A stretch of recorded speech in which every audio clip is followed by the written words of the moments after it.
Pharmacy chains are closing in record numbers across the country, making prescriptions harder to access for some of the most vulnerable patients. Investigative reporter Cheryl Mercedes takes us to one of the hardest hit neighborhoods in Houston and talks with an 87-year-old woman doing her best to get the medicine she needs. On this dreary day, Dorothy Murphy is heading out to run an errand many folks take for granted. We are going to CVS to pick up prescriptions.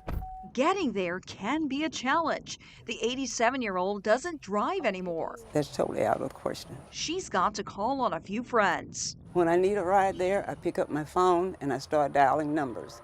The first person that answers, that's the person that carries me. On this day, her pastor is making the 3-mile trip through Southeast Houston. So are we going straight, Mother? No, you're going to go to the left. When I read about closing so many stores, they said that they were closing them because some of them were not profitable. Well, CVS has closed around 600 stores across the U.S. since 2022 and expects to close 300 this year. In June, Walgreens announced plans to close up to a quarter of its roughly 8,600 stores. Both pharmacy chains citing changes in population and consumer buying patterns. We only have one pharmacy. Dr. Lola Adepaju, a clinical associate professor at the University of Houston College of Medicine, studies trends in healthcare access. It made me a little angry on the impact that would have for a lot of underserved populations who already reside in pharmacy deserts. Last year, she and a team of graduate students began researching pharmacy access in greater Houston neighborhoods. They found Sugar Land had the most with 37 pharmacies, followed by Katy with 28 and Sienna with 27.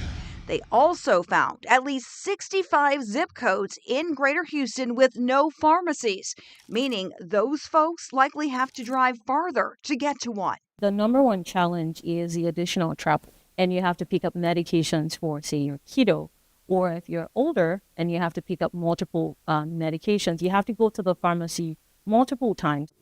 Another problem they found is difficulty in making alternate arrangements to get prescriptions. Time being a major issue. In Texas, pharmacies only have to give 2 weeks' notice before closing. If you pick up your medication on a monthly basis and you show up, after that 14 days, it's closed. And then you have to think of, where am I going? Where am I picking up this medication? What is the solution? There needs to be more of a notice, maybe a 6-month notice. They need to also engage with community residents and tell them what the options are. One alternative is to have prescriptions sent by mail. But for Miss Dorothy, who says she's already had her credit card compromised and the fear of thieves taking packages from her door, she'd rather rely on her friends and a team of pharmacists who know her by name. I love them and they love me. They care about me and what happens to me. And I've built a relationship that is beautiful. Last year, a total of 43 pharmacies closed across greater Houston. To see how many closed in your neighborhood, head to KHOU.com. We've got a map there where you can search by zip code.